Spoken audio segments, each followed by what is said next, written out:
Voilà, bonsoir à tous et à toutes. Écoutez, je suis ravi et c'est une première pour moi d'intervenir face à un public qui est mixte, c'est-à-dire qui est composé à la fois de personnel de l'éducation nationale, mais aussi des personnels des collectivités locales. Et écoutez, je pense que, je l'espère, cela va initier d'autres rendez-vous comme celui-ci. Donc je remercie M. Kahn et M. Bagla de leur invitation, M. l'adjoint au maire aussi, bien sûr. Et déjà, M. l'adjoint au maire a planté le décor en abordant, bien sûr, plusieurs enjeux essentiels autour de la bienveillance. Alors, c'est effectivement une question délicate parce qu'elle est complexe, à la fois paradoxalement simple et complexe. Alors, je vais essayer d'expliquer, peut-être en introduction, d'où je parle. Enfin, je suis inspecteur général depuis près de 11 ans maintenant. J'étais avant universitaire. J'ai commencé, avant d'être universitaire, j'ai été dans les années 80-90 instituteur aussi. Et dans mes travaux de recherche, au début des années 2000, je me suis rendu compte qu'il y avait vraiment un besoin énorme de formation à la relation éducative et pédagogique et que les enseignants que j'allais voir dans les classes avaient de grandes difficultés parce qu'ils n'étaient pas formés à la relation. Et le terme bienveillance, on n'en parlait pas beaucoup, on a commencé à en parler en fait en 2012-2013. C'est beaucoup les travaux de ministre Vincent Peillon qui ont contribué notamment lors de la préparation de la circulaire de rentrée 2014. Je me tourne vers les inspectrices qui ont peut-être souvenir de cette circulaire de rentrée toute particulière parce qu'elle évoquait à cette fois le vocable bienveillant. Il y a eu là l'initiation d'un changement. Et on a commencé à travailler avec un collègue inspecteur général à un livre collectif que M. Bagla, on a évoqué ensemble, qui a été publié en 2018, dans lequel je traite avec mon collègue et de beaucoup de co-auteurs de la bienveillance et du bien-être. Alors, mon propos, il est d'essayer de vous donner des repères, soit pour interroger vos pratiques de parents, de professionnels, soit pour confirmer vos pratiques. Donc, pour cela, il faut des repères. Il faut des balises conceptuelles qui soient assez simples, mais parce qu'on a tous des moments où on est dans la bienveillance, on a des moments où on n'y est pas, et il faut essayer de comprendre pourquoi, quels sont les enjeux, comment ça fonctionne exactement. Alors, j'ai essayé de montrer donc en quoi la qualité de la relation est un facteur fondamental et notamment en quoi la bienveillance peut jouer un rôle déterminant. Alors, mon propos va être articulé autour de 7 idées clés. On va essayer de mettre à disposition le diaporama. Alors, je crois que plus ou moins il y a eu des adresses électroniques de prise, ou je ne sais pas comment vous allez fonctionner, peut-être sur le site de la mairie, je ne sais pas comment. Il va falloir trouver un moyen parce que vous ne pourrez pas tout prendre en note. J'ai essayé de le rendre pas trop dense, mais il y a quand même du contenu. Hein. Donc, et il faut absolument que dans l'écoute qui va être la vôtre ce soir, vous vous disiez que ce n'est pas dans l'exhaustivité et que vous allez pouvoir progresser dans vos pratiques de parents ou de professionnels, mais plutôt en écoutant votre intuition et en allant à la rencontre de quelques concepts qui vont vous parler. Il n'y a pas une voie. Il y a plein de voies pour accéder, pour progresser. Chacun a sa voix, sa sensibilité. Donc, soyez à l'écoute de ce qui vous touche dans ce que je vais vous dire, plutôt que d'essayer de tout accepter ou de tout s'approprier. Ça, c'est un peu difficile parce qu'il y a certains concepts qui demandent du temps, hein, mais moi qui m'ont demandé beaucoup de temps. Première idée, c'est d'abord que les métiers de l'éducation sont les métiers de la relation, comme les métiers du soin. Alors seulement la différence, c'est que les métiers du soin, les infirmières, on les forme à la relation. Elles sont formées à l'éthique relationnelle, à contrario des médecins qui, eux, ne le sont pas en général. Ça dépend des universités, mais globalement, ce sont les infirmières qui sont formées au métier du soin et à la relation. Et dans l'éducation nationale, et dans tous les métiers de l'éducation, on forme très peu à la relation. Ça paraît sidérant, alors que dans les métiers de l'éducation, qui sont des métiers de l'intervention aussi, on est immergé dans la relation. Or, la relation aux enfants, entre un adulte et un enfant, elle a une caractéristique première. C'est que c'est une relation qui est profondément dissymétrique ou asymétrique. Et ça, c'est fondamental. Et cette asymétrie, elle nous oblige. Elle nous oblige sur le plan moral. Et elle nous oblige aussi sur le plan éthique. Alors, qu'est-ce que ça veut dire, la différence entre morale et éthique ? on est dans l'éthique, dans les moments où on convoque la morale. C'est-à-dire dans les moments où on s'interroge, est-ce que c'est bien ou pas bien ce que je fais? Quand vous vous posez cette question-là en tant que parent ou en tant que professionnel, vous êtes dans l'éthique. C'est-à-dire vous êtes dans un questionnement qui a une haute valeur. Est-ce que ce que je fais, est-ce que ce que je décide, est-ce que ce que je dis à un enfant est bien ou pas bien pour lui? Se poser ce type de questions, ce qu'on est tous amenés à faire parfois en tant que parents ou en tant que professionnels, c'est vraiment des questions profondes et centrales. Alors cette asymétrie, vous le voyez, elle est à plein de niveaux. Parce que l'adulte, il est très souvent plus âgé que les enfants. Enfin, on peut avoir quelques cas dans les assistants d'éducation qui encadrent et qui sont très très jeunes. Mais globalement, l'adulte est plus âgé, il est très souvent debout. L'enfant est assis quand il s'agit de la classe. Il a de l'expérience, il a du savoir, il a un salaire, il a une assurance, il a acquis ou construit ou conquis une certaine confiance en lui, une certaine autonomie, et tout cela, l'enfant ne l'a pas encore. Il y a une immaturité qui fait qu'il y a une très grande différence. Et d'emblée, on peut dire que les adultes, il y a des moments où ils vont réduire cette asymétrie. Vous réduisez l'asymétrie dès lors que vous parlez doucement à un enfant, vous vous mettez à sa place, vous vous mettez en empathie avec lui. Ça veut dire que vous essayez de comprendre ce qu'il peut penser ou ressentir.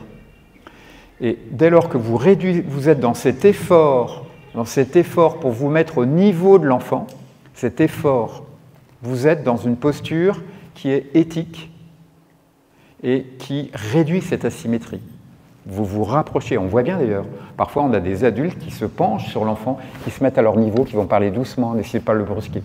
Là déjà, on est dans de la bienveillance, vous voyez ? La relation, elle a pour caractéristique d'être quelque chose qui se crée et se recrée. La relation, elle n'est jamais acquise. On la crée, on la recrée tous les jours. Et il y a des jours où on est moins bon. Moi, je suis grand-père, comme un certain nombre d'entre vous, depuis quelques années. Et selon la fatigue, selon l'énervement, les interactions que peuvent avoir mes petits-enfants, il y a des moments où on n'est pas au top de ce que l'on peut faire. Et quand on est enseignant, quand on est éducateur, c'est la même chose. Et donc cette relation, elle a une caractéristique notamment qui permet notamment de la travailler, c'est que la partie visible de la relation, la partie sur laquelle on peut travailler, la faire progresser, c'est la communication. Dans la relation, il y a plein d'aspects qui ne sont pas visibles. Mais il y a des aspects qui sont manifestes, sur lesquels on peut progresser, c'est la communication. Et la relation, c'est d'abord la qualité de la communication. Alors la communication entre un adulte et un enfant, comme entre deux êtres humains, d'une manière générale, c'est une communication qui va avoir trois dimensions.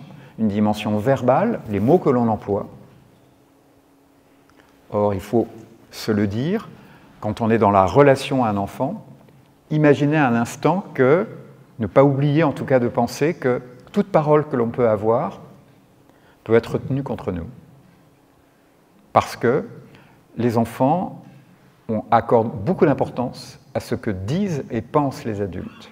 D'ailleurs, ils vont dire la maîtresse a dit cet après-midi, le prof a dit, le monsieur qui est intervenu dans la classe, la dame qui s'occupe de moi le matin m'a dit que ce que disent les adultes a beaucoup d'importance. Ce que dit la ZEM dans une classe de maternelle a beaucoup d'importance. Et ce qui me le confirme, c'est que je vous disais à l'instant que je suis grand-père depuis peu de temps, et donc mes deux petites filles, elles sont à l'école maternelle. Donc elles racontent des choses. Et elles attachent beaucoup d'importance, elles ne font pas trop la différence. Elles en font un petit peu quand même, surtout celle qui est en grande section, entre ce que dit et ce que fait la ZEM et ce que fait et dit la maîtresse, mais quand même.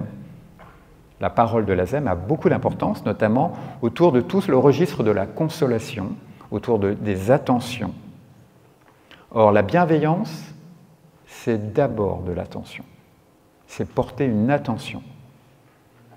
Mais ça peut être une attention à faire respecter le cadre. Mais porter une attention, ça veut dire qu'on va faire respecter le cadre avec respect.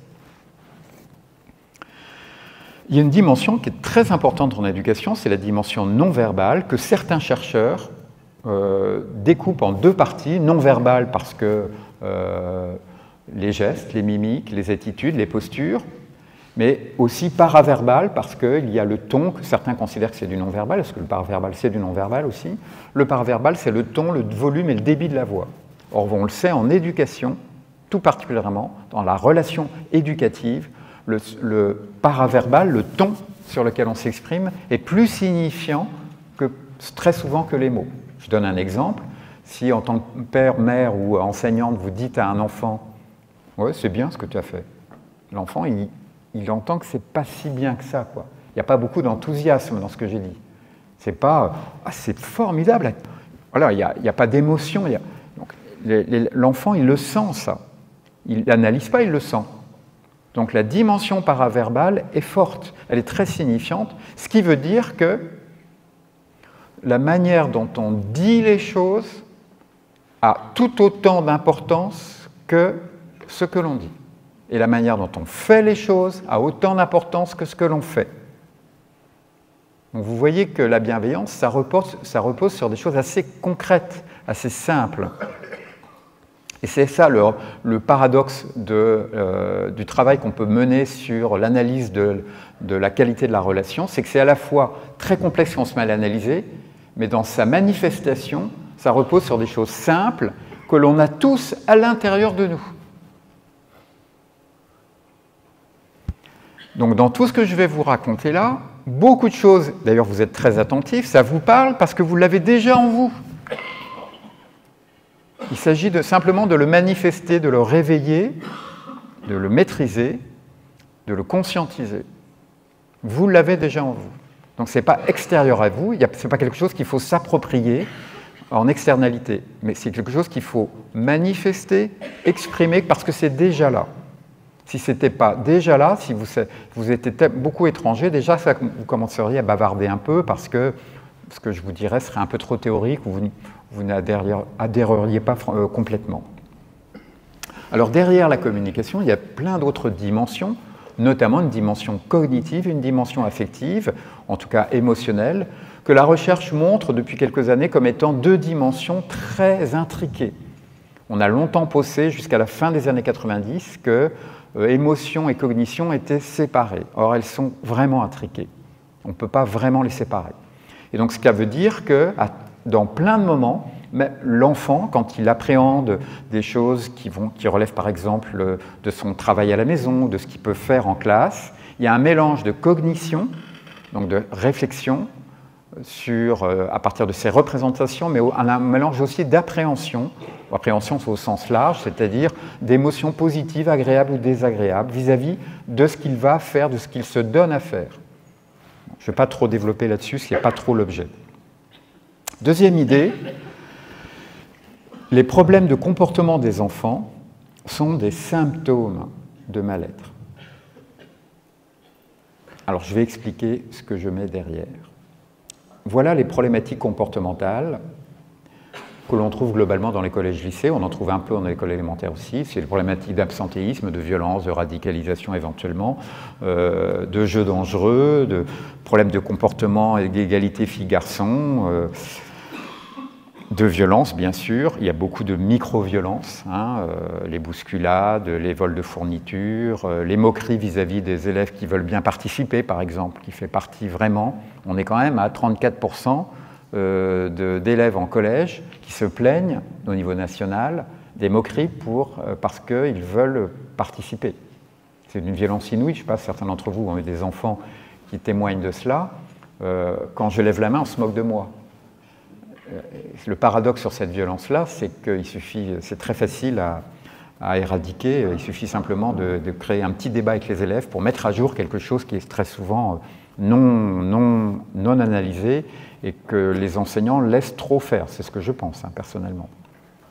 Or, il y a des liens, vous voyez, entre ces micro-violences, entre ces faits, entre ces problématiques comportementales et l'appartenance à un milieu défavorisé. C'est-à-dire qu'il y en a plus dans les familles, chez les enfants issus de familles qui rencontrent des problématiques sociales, économiques, psycho-affectives. Il y en a plus, mais pas sur tous les sujets. Si on prend les addictions, vous voyez, les problèmes de tentative de suicide, de mal-être, on a beaucoup aussi de mal-être dans les familles qui sont plutôt favorisées.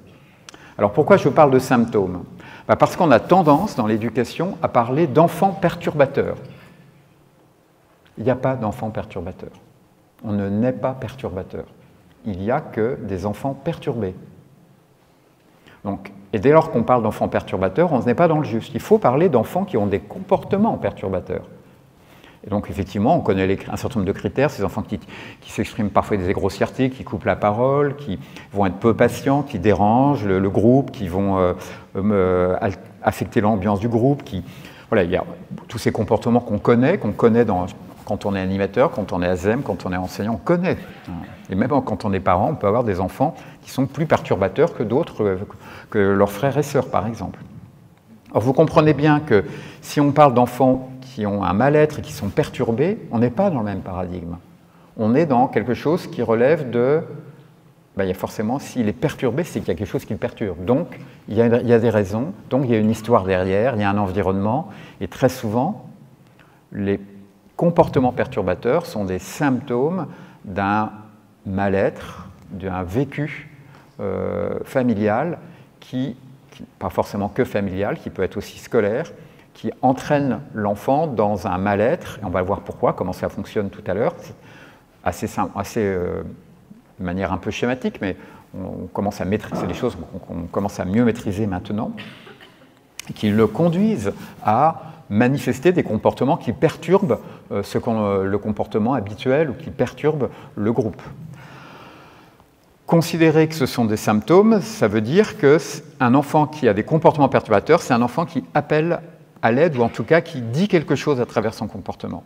Et ça, en tant que parent, en tant que professionnel, c'est très important de considérer cela, parce que ça dit tout de suite que si l'on veut pouvoir aider l'enfant à aller mieux, il faut aller vers lui, il faut s'ouvrir à lui, il faut lui parler et arrêter d'être en posture de sachant ou de quelqu'un qui entoure l'enfant d'une bulle d'autorité qui l'empêche de pouvoir exprimer ce qui ne va pas. Il faut lui permettre d'exprimer deux choses, on va le voir tout à l'heure, ce qu'il ressent, et derrière ce qu'il ressent, pourquoi il ressent ce qu'il ressent, c'est-à-dire quels sont, monsieur l'adjoint Oumer là en a parlé tout à l'heure, quels sont les besoins derrière qui ne sont pas satisfaits, qui ne sont pas respectés. On va y revenir. Il y a un chercheur qui s'appelle Marshall Rosenberg, qui est l'auteur de la communication non violente aux États-Unis, qui, dans les années 60-70, a identifié ces rapports très étroits qu'il y a entre le comportement, les émotions et les besoins. Et notamment, chez les enfants, chez les adultes aussi d'ailleurs, ça marche aussi très très bien, le changement de comportement est un indicateur de quelque chose qui s'est passé. Donc un enfant qui tout d'un coup se met à s'impliquer alors qu'avant il ne travaillait pas. Ça c'est un changement de comportement positif. Négativement, un enfant qui est dans le repli, le renoncement, va être dans l'agressivité. C'est un indicateur, et ça peut être un indicateur en classe, à la maison, dans une colonie de vacances, que sais-je, c'est un indicateur qu'il s'est passé quelque chose. Et être attentif aux enfants, c'est être attentif au changement de comportement aussi. Et quand on se met à discuter avec les enfants, on va se rendre compte que derrière ce changement de comportement, il y a très souvent un ressenti, un sentiment qui s'est installé. L'enfant, il est dans le repli parce qu'il se sent, il a été humilié, il s'est senti, il est en colère. Il y a un sentiment désagréable qui s'est installé. Il se sent rejeté, par exemple, il se sent insécure. Et quand on continue à discuter avec lui, on va voir, et qu'on essaie de comprendre d'où ça vient, il s'est passé un fait. Il s'est passé ce qu'on appelle un stimuli sur le plan socio-comportemental, quelque chose qui a déclenché. Donc ça peut être une parole, ça peut être un acte, une décision. Mais c'est souvent une parole, un acte ou une décision en général. Parfois ça peut être un conditionnement, mais quand c'est un changement, c'est quelque chose d'identifiable. Et donc là, vous voyez, si on prend l'enfant qui tout d'un coup est dans le repli, il y a eu une menace ou du chantage qui lui a été proféré. Et du coup, il se sent mal. Et quand on discute, on va se rendre compte qu'après qu'il ait subi ce moment-là, il a ressenti une émotion qui s'est transformée en un sentiment. Or, ce qu'a découvert Rosenberg, ce qu'il a essayé d'exprimer dans la formalisation de son modèle de communication, qui soit une communication sans violence, c'est que ce qui est au cœur des problèmes, ce sont les besoins fondamentaux.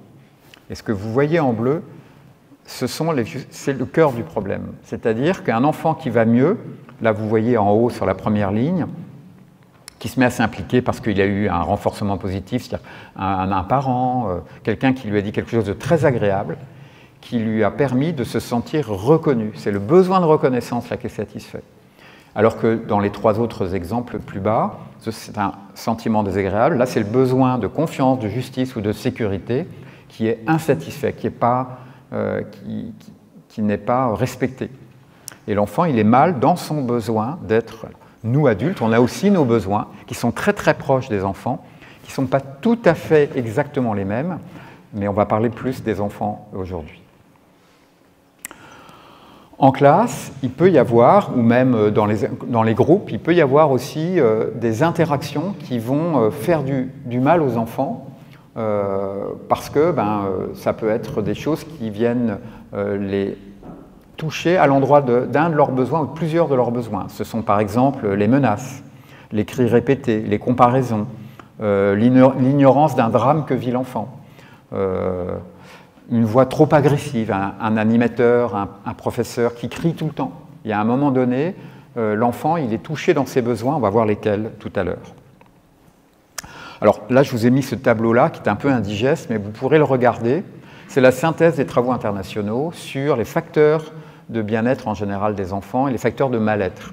Et on sait que, si on prend dans le contexte scolaire, il y a des facteurs qui sont en haut, vous voyez, des facteurs individuels, qui sont liés notamment à la santé physique, santé mentale. Et puis, vous avez des facteurs familiaux qui sont extérieurs à l'école, donc des facteurs qui sont liés au style éducatif, beaucoup le style éducatif, mais aussi la relation avec les frères et sœurs, avec les autres camarades, notamment les enfants du quartier. Et puis, des facteurs scolaires sur lesquels les enseignants peuvent agir, ou des facteurs qui peuvent être aussi des facteurs liés au contexte d'éducation, d'animation. Si l'enfant est dans un centre ou dans des activités périscolaires, il peut y avoir des facteurs à ce niveau-là qui vont faire que l'enfant est bien ou pas bien. Dans les facteurs extrêmement importants, il y a un facteur qui a bien identifié la recherche depuis très longtemps, c'est ce qu'on appelle la violence éducative ordinaire. Je vais y revenir tout à l'heure. Alors je vais faire quelques minutes sur l'autorité, parce que la bienveillance est en lien avec l'autorité. Et ce n'est pas l'entrée qui a été choisie ce soir, mais je voudrais quand même faire le point, vous donner quelques repères là-dessus. Tout d'abord, dire que l'autorité n'est pas innée et qu'elle se conquiert. Elle se conquiert, ça veut dire qu'il faut bien faire la différence entre l'autorité immédiate qu'on peut avoir pour séparer des enfants qui se bagarrent ou pour intervenir dans une situation qui mérite notre intervention parce qu'il y a une insécurisation, l'enfant insécurise le groupe ou s'insécurise lui-même, ou qu'alors il dérange le groupe. Ça, c'est l'autorité immédiate, qui d'ailleurs, dans ses leviers principaux, a besoin surtout de détermination, de fermeté et de faire ce que l'on a dit qu'on ferait, surtout avant si on a averti l'enfant. Avertir, c'est responsabiliser l'enfant. Et quand on dit à l'enfant, je t'avertis, mais je ne t'avertirai pas plus de 2 fois. Et après, de prendre une décision, c'est un acte qui peut relever de la bienveillance parce que, on le verra tout à l'heure, la bienveillance, c'est une disposition favorable envers l'autre, par définition. C'est favorable envers l'autre, c'est dans l'intérêt de l'enfant que d'un moment donné, d'intervenir pour éventuellement interdire, pour éventuellement punir. Ça peut être bienveillant dès lors que c'est fait, je disais la manière est plus importante que l'acte en lui-même, la manière dont on le fait, quand on le fait avec explication, avec respect, l'enfant il est tout à fait capable de comprendre que c'est dans son intérêt, surtout si on y met de la pédagogie pour expliquer. C'est pour ça que la bienveillance, on le verra tout à l'heure, ce n'est pas le laisser-faire. Ce n'est pas du tout la même chose. Le laisser-faire, ce n'est pas de la bienveillance. Ça peut être ponctuellement de la bienveillance, mais quand on est dans une relation éducative qui n'est que dans le laisser-faire, ce ne participe pas de la bienveillance par définition, puisque ce n'est pas bon pour l'élève, ou bon pour l'enfant, que de tout laisser faire. On verra tout à l'heure, je vais repréciser tout cela. Alors sur l'autorité, je ne vais pas trop développer, mais l'autorité, le terme d'autorité, c'est un terme qui est polysémique, et il y a 2 grandes orientations étymologiques, une orientation autour de grandir, de ce qui fait grandir l'autre, de ce qui lui permet ce qui nous permet, nous adultes, d'augmenter l'enfant. Et puis, il y a une autre dimension étymologique qui est autour d'octor, d'autoriser. Celui qui a l'autorité, c'est celui qui autorise. Et donc, le statut peut aider. Alors, vous voyez, dans les 3 types d'autorité, être une autorité, avoir de l'autorité ou faire autorité, ce n'est pas les mêmes leviers qui sont actionnés. Quand on est une autorité, c'est le statut en général qui nous donne notre autorité. Mais ça ne suffit pas, surtout dans les nouvelles générations. Le statut de parent ou le statut d'enseignant ne suffit pas à se faire respecter. Autrefois, il y a 40, 50, 60 ans, oui, ça permettait parce qu'il y avait des modes d'interaction sociale qui étaient déjà très construites et qui ne donnaient très peu de liberté aux enfants. Maintenant, on est beaucoup plus dans une autorité qui est celle de la compétence. On va voir comment ça fonctionne. Et donc, du coup, ça amène à distinguer 2 choses, c'est le pouvoir et l'autorité. Le pouvoir, je l'ai écrit ici, c'est la capacité à se faire obéir par la contrainte. Donc, le pouvoir, c'est agir par la contrainte, se faire obéir en essayant d'imposer à l'autre un certain nombre de choses qui peuvent être physiques ou morales. Alors que l'autorité se relève plus de l'influence, de la capacité à faire adhérer, à influencer le comportement. La pédagogie, c'est de l'influence. On essaie de convoquer un certain nombre de gestes professionnels, de stratégies qui vont permettre d'influencer l'élève, de s'impliquer. Quand on est animateur, quand on est ASEM aussi, on est dans ce type de démarche-là. On va pas essayer de pas forcer l'enfant, mais on va essayer de l'influencer pour que son comportement aille dans la direction que l'on souhaite qu'il aille. Alors sur une diapo, là, je vous ai rassemblé les grands leviers qui permettent d'exercer une autorité saine, une autorité à partir de la recherche d'un équilibre, qui est un équilibre qui est assez délicat, qui est un équilibre entre l'adaptation, justement la bienveillance, mais aussi le cadre, la fermeté, la détermination. Tout d'abord, l'autorité, elle est liée, lorsqu'on est enseignant, à la maîtrise du sujet qu'on évoque, qui nous permet de faire autorité. Et si on est animateur, là c'est plus une activité que l'on encadre, il s'agit de la maîtrise de la conduite de l'activité. L'enfant, il sent si l'animateur ne maîtrise pas son activité. Deuxième chose, j'en parlais toujours dans la relation, l'autorité, c'est beaucoup dans la manière de parler, de communiquer. Et le fait d'avoir une certaine sérénité, une certaine authenticité, aide beaucoup à avoir une autorité à long terme. Dans l'immédiat, on peut avoir une autorité immédiate en étant très ferme, en ayant un ton sévère, mais ça ne marche qu'au début, et ça a surtout des effets délétères, quoi. L'autorité qui va permettre d'influencer à moyen et long terme, de faire un changement, une adhésion, d'avoir une adhésion librement consentie, c'est une autorité qui suppose un respect complet de l'enfant. Et chez les adolescents, c'est la même chose.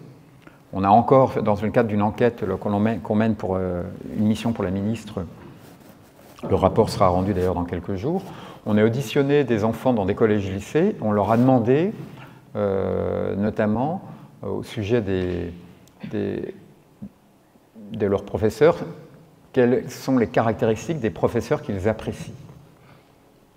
Quelles caractéristiques ont-ils dans leur comportement quotidien?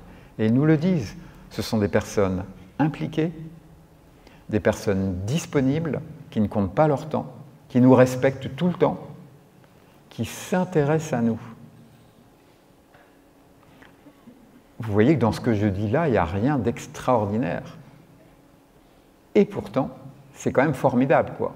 Parce que je ne suis pas sûr que ce soit la majorité des éducateurs ou des enseignants qui soient dedans. Le respect inconditionnel total, s'intéresser, prendre le temps.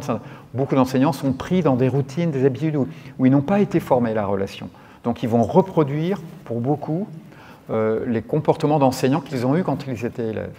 Alors heureusement, on a quand même de plus en plus d'enseignants dans les nouvelles générations qui ont des comportements comme cela. Mais on a aussi dans les anciens, mais dans les nouvelles générations, avec plus d'authenticité. Et je parle d'authenticité, pourquoi ? Parce que les enfants qui grandissent dans des familles où il y a du soin, de l'attention, Ils arrivent à l'école, ils vont bien, c'est des enfants qui vont bien parce qu'ils ont des besoins fondamentaux dans leur famille qui sont respectés. Ils peuvent supporter, comme un certain nombre d'entre nous ont supporté du mal-être relationnel avec des profs qui sont très académiques ou des animateurs très académiques parce qu'ils vont bien à la maison. Donc, ils n'ont pas forcément de grands besoins de bien-être quand ils vont à l'école. Tant mieux s'il y a du bien-être, mais ils vont supporter le mal-être induit par le manque de qualité relationnelle d'un prof.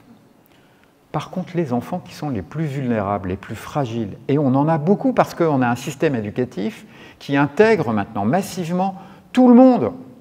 Et du coup, on a beaucoup d'enfants. On imagine à peu près que la moitié des enfants sont des enfants qui traversent chaque année des moments de vulnérabilité ou de fragilité. On ne peut pas le quantifier parce que ce sont des vulnérabilités passagères ou des fragilités passagères. Mais du coup, on a beaucoup d'enfants qui, eux, ne supportent pas d'une relation éducative ou vont avoir plus de mal à supporter une relation éducative qui est une relation qui est trop académique. Tous les enfants qui sont issus de familles où justement il y a plus de difficultés, ça peut être des familles, c'est très souvent des familles plus défavorisées, mais parfois des familles favorisées parce que le père est tout le temps parti, ou la mère est tout le temps partie parce qu'ils ont des responsabilités, etc. On sait que vous savez de quels parents je parle. Et ce sont des enfants qui peuvent avoir une certaine fragilité. Ils ont plus besoin, quand on a des enfants fragiles, ils sont des enfants qui ont plus besoin d'une relation authentique. Et cette autorité que vous voyez en haut à droite, ce critère de l'authenticité est essentiel. C'est des enfants qui ont besoin d'adultes qui leur parlent droit dans les yeux et qui leur parlent en sincérité. C'est aussi l'autorité, la capacité à établir des règles claires, les faire respecter, communiquer sur les comportements inappropriés. Et surtout, dire ce que l'on va faire si, à un moment donné, on est amené à intervenir, et surtout faire ce que l'on dit qu'on ferait. C'est se comporter en modèle, ça suppose de l'exemplarité, et donc du coup avoir un comportement exemplaire en tant qu'adulte. Et ça, les jeunes, à partir de 7-8 ans, repèrent très vite lorsque un comportement, une décision, un acte n'est pas juste. L'injustice, ils y sont très sensibles. Ce sont des adultes qui prennent le temps de connaître les enfants. Connaître l'enfant aide à construire une autorité, c'est-à-dire à avoir de l'influence. Plus on noue une relation proche des enfants, alors il y a des limites dans la proximité bien sûr, mais on s'intéresse à eux, on les soutient, on est près d'eux, plus ils vont être influençables et du coup plus la relation va être une relation d'autorité parce qu'il va y avoir plus d'influence. Donc c'est aussi, il y a un travers, plus on se rapproche des enfants, plus on doit être exemplaire. C'est ce que nous enseignent toutes les affaires dont on entend parler, d'adultes qui n'ont pas su se respecter en respectant la dignité des enfants. Parce qu'ils ont profité de l'asymétrie du pouvoir que leur donnait leur statut pour se rapprocher trop près des enfants et bien sûr de porter atteinte à leur dignité. C'est aussi des problèmes de gestion efficace des groupes. Quand les enfants, c'est aussi des gestions collectives avec des routines de procédures, des gestions de comportement qui doivent s'installer, qui contribuent. La routine aide, les rituels. Dans une famille, c'est la même chose, et à l'école aussi. Et dans des groupes, lorsque les enfants ont des habitudes, ces habitudes contribuent énormément à développer une forme d'autorité. Enfin, c'est un soutien aux enfants en difficulté. Un adulte qui s'occupe des enfants en difficulté, qui répond par sa disponibilité aux demandes, combien d'adolescents arrivés au collège ou au lycée ont un nouveau professeur qui vont dire un mois après la rentrée « Ah, cette année, j'adore les maths ». Ah bon, pourquoi ? Parce que quand on lève la main, cette année, le prof il nous répond et il s'occupe de nous. Parce qu'on sait que parfois, il y a des disciplines, alors je prends les maths parce que c'est un peu caricatural, mais on sait qu'on a des disciplines où parfois les professeurs, ayant par habitude, des fois débordés, des classes trop nombreuses, etc., ne vont pas prendre le temps de s'occuper suffisamment. Et donc, les enfants ont besoin de cette forme de bienveillance, d'adultes qui sont disponibles pour répondre à leurs attentes, répondre à leurs questions, notamment s'ils sont un peu en difficulté. Et puis, il y a le statut général d'éducateur qui peut contribuer à l'autorité. Quatrième idée, les enfants les plus fragiles, notamment ceux qui sont en vulnérabilité, vulno, c'est la blessure. La vulnérabilité, c'est l'état potentiel, la potentialité, le risque d'être blessé, touché, affecté. C'est ça la vulnérabilité. Tous les êtres humains sont vulnérables, mais les enfants, comme les personnes âgées, le droit reconnaît 4 catégories. Les enfants, les personnes âgées, les femmes enceintes et les personnes en situation de handicap. Il ne reconnaît pas une 5e catégorie, c'est les personnes qui vivent momentanément des situations qui les vulnérabilisent parce que ce sont des situations économiques, financières. Alors, elle ne reconnaît pas au sens du Code civil, mais il y a eu, les juristes ont été les premiers à faire des colloques sur la vulnérabilité. Et donc, en éducation, la question de la vulnérabilité est une question absolument centrale. Je ne vais pas trop développer, ce n'est pas l'objet de mon intervention, mais c'est pour vous dire quand même, et surtout autour de cette 4e idée, que les enfants, notamment les plus fragiles, sont très sensibles aux appréciations des adultes. Et à cause justement du fait que quand on est petit, par l'immaturité qui est la nôtre, quand on est un petit enfant, eh bien, on est plus exposé qu'un adulte, on est en situation de vulnérabilité passagère à l'endroit de nos besoins fondamentaux. Et je vais développer cette idée sans trop aller loin dans mon développement, mais vous rappelez que la notion de vulnérabilité, on l'associe en France beaucoup, comme dans beaucoup de pays, au handicap. Donc là, vous avez les grandes catégories du handicap, les troubles neurodéveloppementaux, les troubles organiques, les troubles psychologiques, mais aussi les élèves à haut potentiel et les élèves allophones, c'est-à-dire les enfants qui arrivent avec une langue maternelle qui n'est pas le français quand ils arrivent en France. Ce sont les grandes catégories. Mais vous avez, que ce soit dans le périscolaire, que ce soit à l'école, des enfants qui sont en situation de vulnérabilité pour une autre raison que celle-là. Effectivement, là, c'est une vulnérabilité durable en général, sauf pour les élèves allophones où ça dure que quelques mois en général. Mais ce sont ces enfants, comme je disais à l'instant, qui subissent des contextes avec des difficultés familiales qui font que les parents ne sont pas suffisamment disponibles pour s'occuper d'eux. Et cette indisponibilité des parents, ces parents qui sont en proie à des difficultés affectives ou économiques ou culturelles ou de santé, vont fragiliser parfois pendant quelques semaines, quelques mois, voire 1 an ou 2, des enfants qui ne sont pas en situation de handicap, mais qui, par exemple, dans un groupe, vont être rendus plus vulnérables que l'élève qui est en situation de handicap. Donc effectivement, l'élève qui est en situation de handicap, il y a une vulnérabilité, mais lui, il va en général, pas toujours, hein, il va, avec ce handicap vis-à-vis duquel il va développer une forme d'accommodation, il va développer de la résilience. L'élève qui se découvre depuis 3 semaines, 1 mois, en situation de vulnérabilité parce que maman n'est plus là, elle est hospitalisée, eh bien, c'est un enfant qui vit une situation qui mérite de l'attention et qui mérite une forme de bienveillance qui peut contribuer notamment à sa réussite scolaire. Alors effectivement, je vous mets cette petite bulle un peu humoristique, la question du cadre reste essentielle parce que c'est elle qui définit les limites d'une certaine manière. Alors là, je vais aborder le point le plus important. Le plus important parce que on voit bien qu'il y a beaucoup de travaux de recherche qui, et d'ailleurs monsieur l'adjoint au maire en a parlé, la question du respect des besoins fondamentaux est centrale dans la question du bien-être. Sur le bien-être, vous voyez dans l'encadré bleu, il y a plusieurs types de définitions. Il y a 2 grands types de définitions. Les définitions unidimensionnelles, le bien-être, alors là je vous en ai livré une, c'est le fait de se sentir bien. Donc quand ça nous dit pas grand-chose, c'est très peu opérationnel comme définition. Et donc dès lors qu'on pose la question en plus dans des enquêtes à des enfants ou à des adultes, est-ce que tu te sens bien? Il y a ce qu'on appelle un biais cognitif, qui est un biais de désirabilité qui fausse un peu les résultats.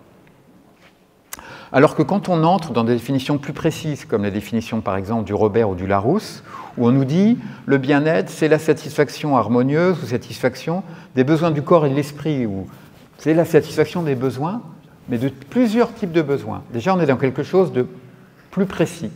Et puis si on regarde dans l'encadré vert, dans ce que dit la recherche nous dit qu'il y a des dimensions du bien-être.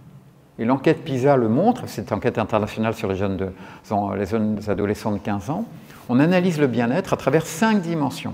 Alors PISA, c'est 4 dimensions, j'en ai rajouté une 5e, c'est la dimension matérielle.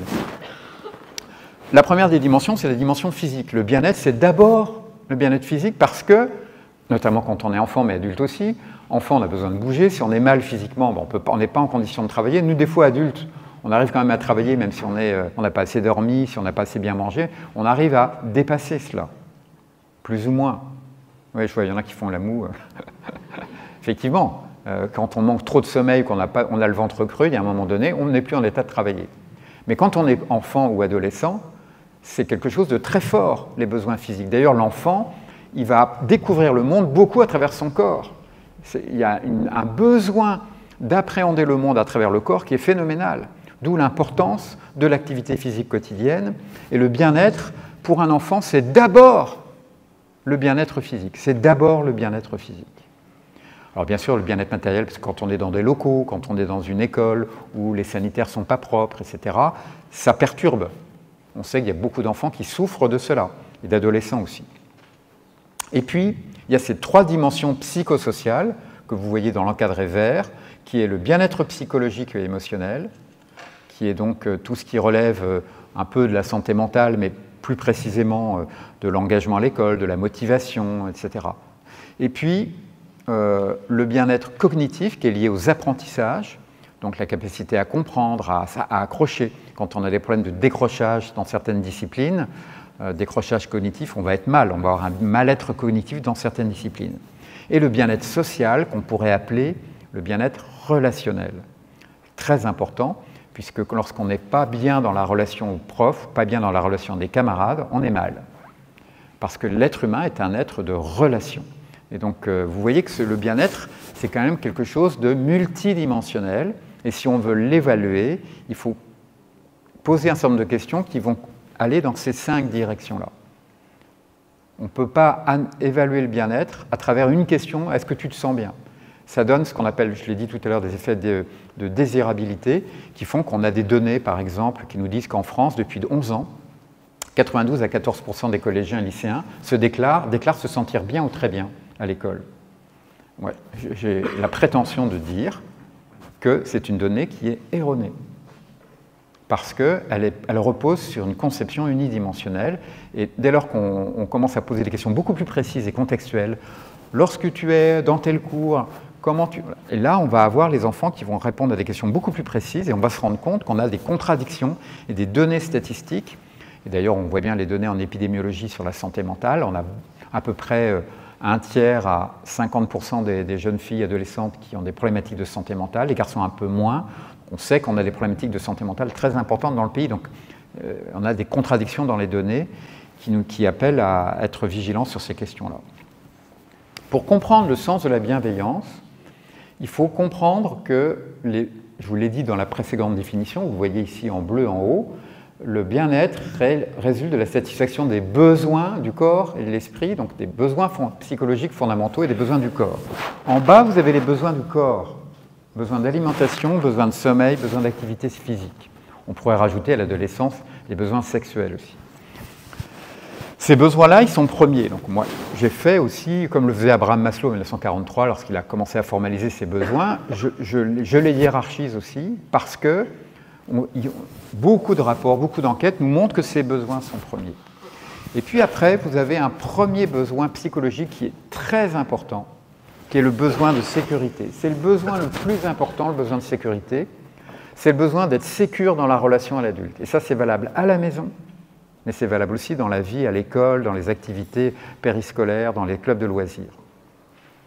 La relation à un adulte qui est insécurisant, une ASEM, un animateur, un enseignant qui est insécurisant, pourquoi? Par exemple, parce qu'il a un comportement imprévisible, ou elle a un comportement imprévisible. C'est terrible pour un enfant. Vous allez retrouver la même chose que dans les familles où il y a par exemple un parent qui est alcoolique. Le problème pour l'enfant, ce n'est pas que le parent soit alcoolique, c'est que l'alcoolisme provoque de l'instabilité comportementale, de l'imprévisibilité comportementale. L'enfant, quand il rentre le soir, il ne sait pas, sa maman, qui est alcoolique, comment elle va se comporter. Il y a une imprévisibilité du comportement qui est terrible, qui va créer un stress, une angoisse liée à l'imprévisibilité de la maman. À l'école, c'est pareil, on a tous eu des profs qui nous faisaient peur. Ils nous faisaient peur parce qu'ils avaient des comportements qui étaient imprévisibles. En général, la peur première, elle est fondée là-dessus. Il n'y a pas que celle-là, il y en a d'autres, hein. Mais l'imprévisibilité de l'évaluation, l'imprévisibilité de la réaction lorsque je vais demander de l'aide. Un professeur qui, de manière stable, qui est le contraire de l'imprévisibilité, qui est stable dans son comportement, il va susciter de la confiance, il va sécuriser. Et donc l'enfant va oser demander de l'aide. Comment peut-on imaginer une école où les enfants n'aient pas la possibilité de demander de l'aide? C'est contraire au principe même de l'école, qui est un lieu qui est créé pour proposer des conditions pour progresser, donc forcément être aidé par moment. Donc ça entraîne plein de phénomènes que vous avez tous connus, avec un prof qui interdit tout, on va tricher, on va se trouver des biais pour s'en sortir, quoi.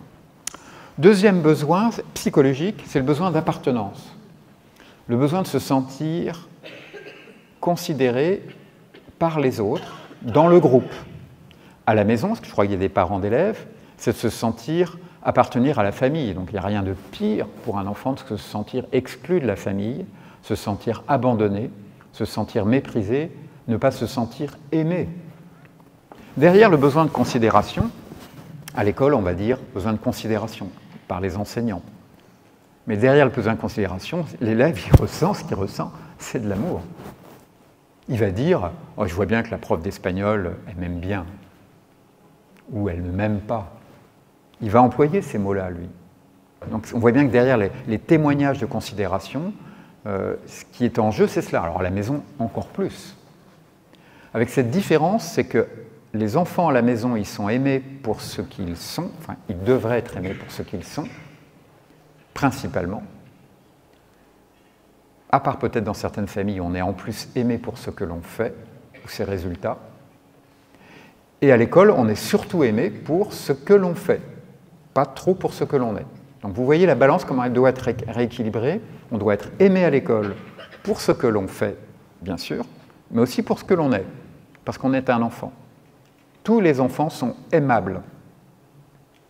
Ce qu'on appelle la considération positive inconditionnelle, ce concept cher à ce philosophe humaniste Carl Rogers, c'est essentiel. La considération positive inconditionnelle, c'est une vertu qui est d'une exigence très importante, c'est-à-dire j'accepte tout enfant pour ce qu'il est, quel que soit son comportement. Ce qui ne veut pas dire que j'accepte tous les comportements. Hein. Je n'accepte pas tous les comportements, mais j'accepte tout enfant pour ce qu'il est.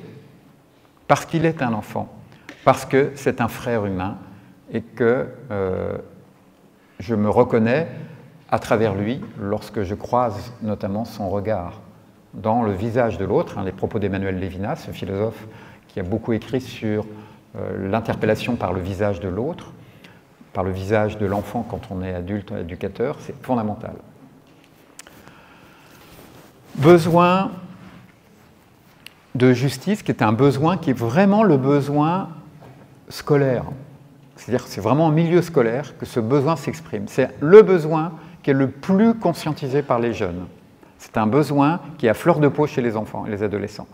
Que ce soit en classe, que ce soit dans un jeu collectif, dans une animation, si l'adulte prend une décision, fait un choix, adopte une organisation qui n'est pas juste, c'est blessant pour les enfants. C'est blessant, ils vont le dire. Ah, mais c'est pas juste, ils le disent. C'est très conscientisé, ce besoin-là. Contrairement aux autres, un jeune de 7-8 ans ne va pas vous dire « je ne me sens pas sécure avec ce… » Il ne va pas vous le dire, il n'en a pas conscience qu'il est insécurisé. Il sent qu'il a peur, c'est tout. Mais il n'a pas conscience du besoin qui est derrière, qui est le besoin de sécurité, qui lui se conscientise plus ou moins. Parfois, on découvre à l'âge adulte, à 30-40 ans, qu'on était insécurisé dans l'enfance, dans le rapport à tel adulte, voire un parent. Besoin d'aide et de temps, de sens et de motivation, sont des besoins très, très dialectiquement proches. L'aide et le temps, ça va avec, et le sens et la motivation, ça va avec. Je suis motivé parce que ça a du sens parce que je suis motivé. Mais en général, ça va plutôt dans le sens de je suis motivé parce que ça a du sens. D'où l'importance du sens. Donc dès lors que l'on essaye de répondre à ces besoins-là, on est dans la bienveillance. La bienveillance, c'est ça, c'est être attentif aux besoins de l'enfant. Je parlais tout à l'heure de disposition favorable. Favorable à quoi? Favorable à l'autre, et donc de favorable à ses besoins. Dans l'immédiat, c'est ça. Et puis, il y a cette dimension sacrée, entre guillemets, dans la psychologie contemporaine, qui est l'estime de soi. L'estime de soi, c'est le joyau, ce qu'il ne faut surtout pas abîmer, quoi. Si, en tant que parent, en tant qu'éducateur, s'il y a quelque chose vis-à-vis duquel on doit prendre soin, vis-à-vis duquel on doit être bienveillant, c'est ne jamais blesser l'estime, donc ne jamais juger la personne. On peut juger les actes, les comportements, c'est notre rôle quand on est enseignant, on ne juge jamais la personne. Ça, parce qu'on peut porter atteinte à l'estime de soi. Et l'estime de soi, c'est ce qui permet de s'aventurer, de quitter la maison, de s'engager, de s'autonomiser. Alors vous savez que l'autonomie, pour les humains comme pour les mammifères, c'est la grande finalité de l'éducation. Et donc, l'estime de soi a 3 composantes, la confiance en soi, dans le faire, est-ce que je me sens capable de, la représentation de soi, la deuxième composante, est l'amour de soi, est-ce que je m'aime. La représentation de soi, c'est comment je me vois. Or, ce qui influence la représentation de soi, c'est les propos des autres. Dès lors qu'un adulte a des propos encourageants, bienveillants et stimulants, il va renforcer l'image de soi. Et il faut savoir que ces 3 composantes, amour de soi, confiance en soi et représentation de soi, sont en interaction et vont nourrir l'estime de soi. Pour ceux qui s'intéressent, vous pouvez lire les travaux de ce qui a fait connaître un petit peu Christophe André dans les années 95-96, son ouvrage avec François Lelord, l'estime de soi. C'est un peu un pavé, mais ils ont synthétisé les travaux américains là-dessus. Besoin d'autonomie. Et puis ce besoin extrêmement important, qui est le besoin de réalisation de soi. Une des choses qu'on peut de très belle à accomplir en tant qu'adulte, c'est permettre à un jeune de découvrir le domaine de réalisation personnelle. Il y a des enseignants qui le font, beaucoup de parents y arrivent dans la discussion. On ne peut le faire que si on va à la rencontre de l'enfant. Parce qu'en allant à la rencontre de l'enfant, on va s'intéresser à lui et on va l'aider à mieux se connaître. Aider l'autre à mieux se connaître, c'est lui permettre de découvrir les domaines de réalisation de soi. Et je vous livre un petit secret. Comment on fait pour découvrir les domaines de réalisation de soi? L'indicateur, c'est ce qui nous met en joie. Ce qui met en joie l'enfant, c'est en général des domaines potentiels de réalisation de soi. Apprendre à connaître les domaines dans lesquels on a de la joie, c'est simple de le dire, c'est un peu plus compliqué de le faire, mais c'est très très précieux. Or, il y a là un paradigme qui est extrêmement important pour notre société. Si on développe une société de la réalisation de soi, c'est-à-dire si on permet à toutes les nouvelles générations de trouver leur domaine de talent et de réalisation, on rend les gens compétents parce qu'ils se réalisent. J'imagine qu'un certain nombre d'entre vous, moi j'ai trouvé mon domaine de réalisation de moi-même dans les débuts des années 2000, lorsque j'ai commencé à travailler sur la relation pédagogique. J'ai senti en 2004, une de mes premières conférences, il y avait beaucoup d'enseignants qui étaient présents, j'ai senti que ce pourquoi j'étais venu dans cette vie-là. Bon, c'est une expérience, tout le monde n'a pas la chance de vivre cela. Mais vous êtes certainement à plusieurs, en tout cas dans l'Assemblée, je ne suis pas le seul, qui avez trouvé votre domaine. On peut voir, on en a plusieurs des domaines de réalisation, ça peut être des... Mais permettre cela à un enfant, c'est quelque chose d'extraordinaire. Parce qu'on va lui permettre de devenir compétent et de se mettre au service de la société. Parce que comme il est dans la joie de se réaliser, il va développer un maximum de compétences pour les mettre au service des autres. Or, le paradigme dans lequel on est dans notre société depuis des années, c'est un paradigme où on veut que tout le monde acquiert un haut niveau de compétences sans tenir compte nécessairement de la réalisation de soi. Alors, les dernières réformes de la voie professionnelle et du lycée s'inscrivent dans cette logique de la réalisation de soi parce qu'on permet aux élèves de prendre des options, de faire des expériences pour se rapprocher et de découvrir la réalisation de soi.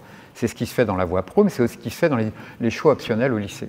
Et c'est quand même intéressant, mais ce que je peux regretter, c'est que ce n'ait pas été suffisamment expliqué dans ce sens-là, pédagogiquement. Ah, c'est ce que je ressens, hein. Mais on voit bien que cette réforme va dans ce sens-là, et ce sont, de ce point de vue-là, des bonnes réformes, de mon point de vue. Des réformes qui permettent la réalisation de soi. Voilà, je ne vais pas en dire plus. 6e idée forte, c'est une idée extrêmement importante parce que c'est une idée autour des neurosciences affectives et sociales qui viennent démontrer la puissance de la bienveillance. On vit une époque extraordinaire au niveau de la science parce que justement, les travaux anglo-saxons sur les neurosciences affectives et sociales. Je ne parle pas des neurosciences cognitives, mais des neurosciences affectives et sociales, c'est-à-dire des neurosciences qui touchent aux interactions sociales, à l'étude du comportement. Elles ont été synthétisées par une dame que certains d'entre vous connaissent, qui intervient, fait beaucoup de conférences, et qui est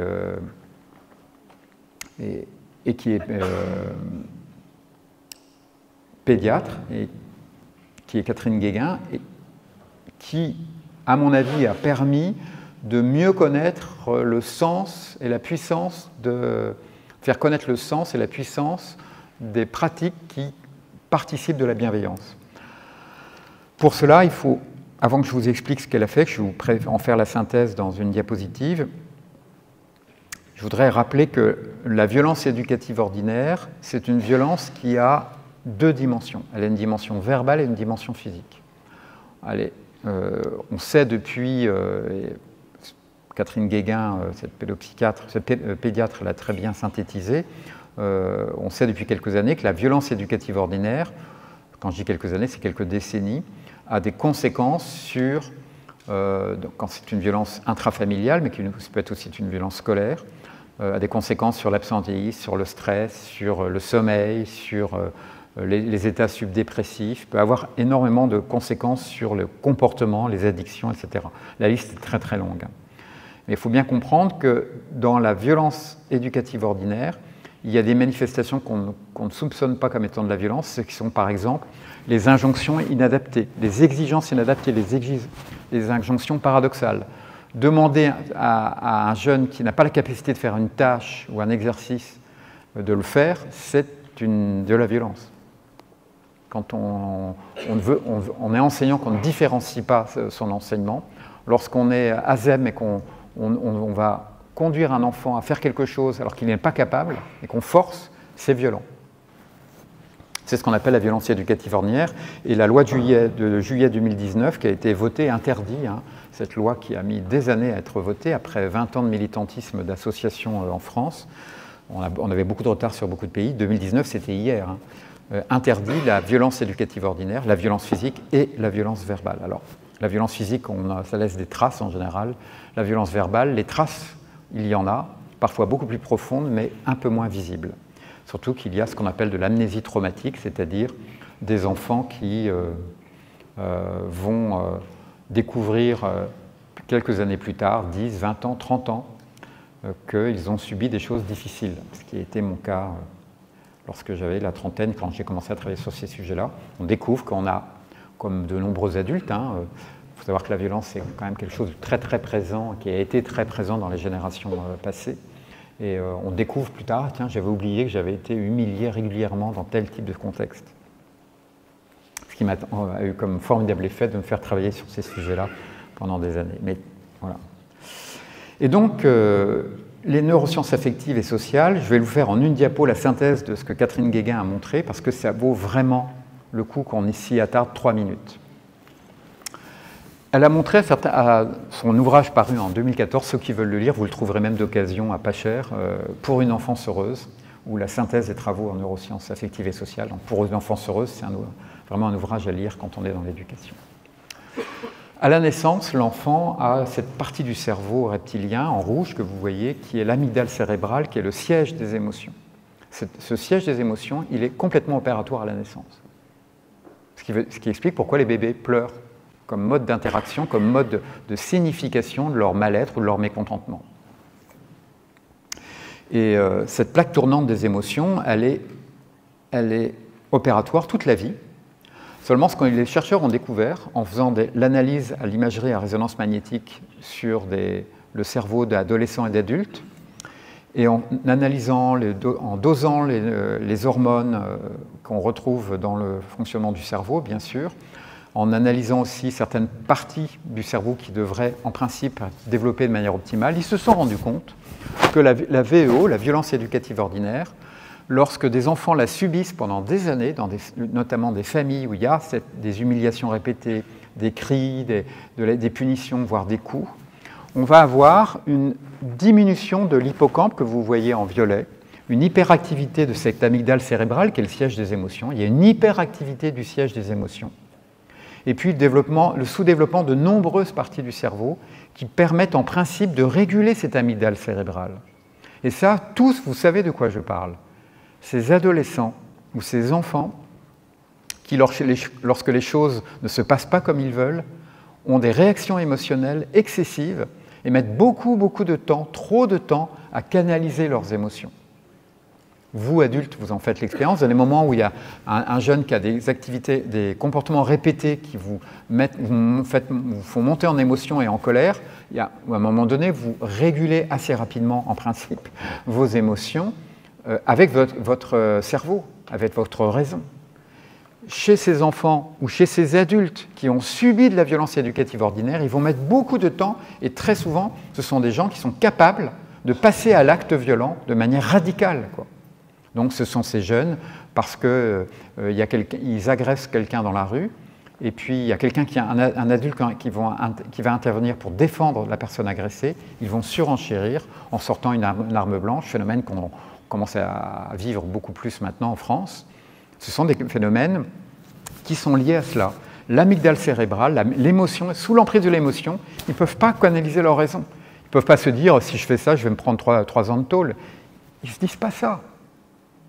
Ils sont sous l'emprise de leurs émotions. La raison est court-circuitée. Ce qui dit, alors vous imaginez l'importance de cette découverte.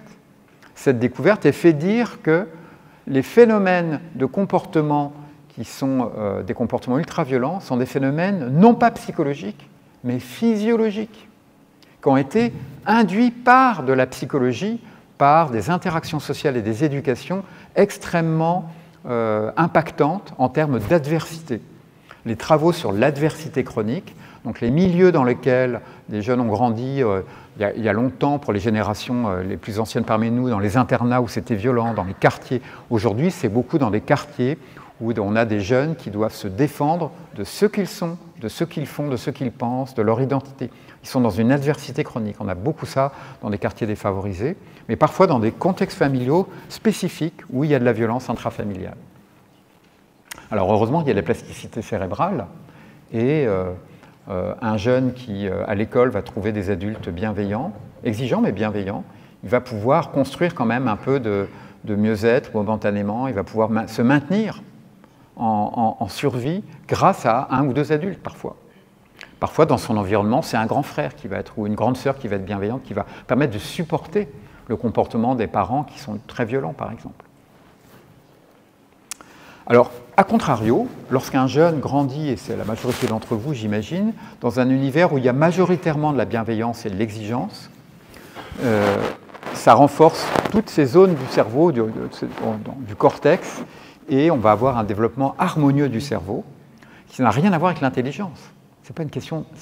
L'intelligence n'a rien à voir avec le développement harmonieux ou pas. Là, on est dans le développement harmonieux, donc la capacité du cerveau à réguler d'autres parties, comme le siège des émotions, vers une capacité à réguler les émotions.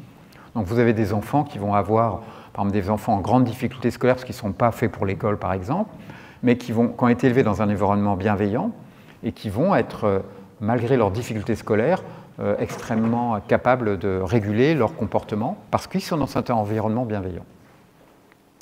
D'où l'importance de ces travaux en neurosciences affectives et sociales qui, alors après, engagent des cercles vertueux. Ces jeunes devenus adultes sont des personnes capables de s'apaiser, d'apaiser les autres, chose dont ne sont pas capables ceux qui sont en rouge ici, ont subi beaucoup, et on va retrouver ces profils-là dans les prisons, par exemple, ces personnes qui ont commis des actes extrêmement graves, dans leurs histoires de vie, ont des histoires de vie douloureuses, hein, et donc une civilisation qui prend en considération l'histoire de vie des personnes est une civilisation qui, en principe, devrait prendre soin des personnes qui ont eu des enfances douloureuses et, en milieu carcéral, devrait, à mon avis, consacrer beaucoup plus de moyens à aider ces personnes à construire de la résilience et à s'en sortir. Alors, vous voyez, j'ai parlé beaucoup de bienveillance sans la définir vraiment. Alors, à un moment donné, j'ai pris le temps de le faire. Il y a plusieurs définitions. Je vous ai livré ici les plus accessibles et celles qui me semblent les plus opérationnelles. Tout d'abord, vouloir du bien à l'autre. Bienveillance, c'est veiller sur ce qui est bon pour l'autre, c'est bien veiller. Et donc, on peut parler aussi de disposition favorable envers l'autre, envers ce qui est bon pour l'autre. Et comme le dit Monique Cantos-Sperber, sans que ce qui est bien pour l'autre, l'autre le considère comme tel. C'est des fois, l'enfant ne comprend pas que la punition...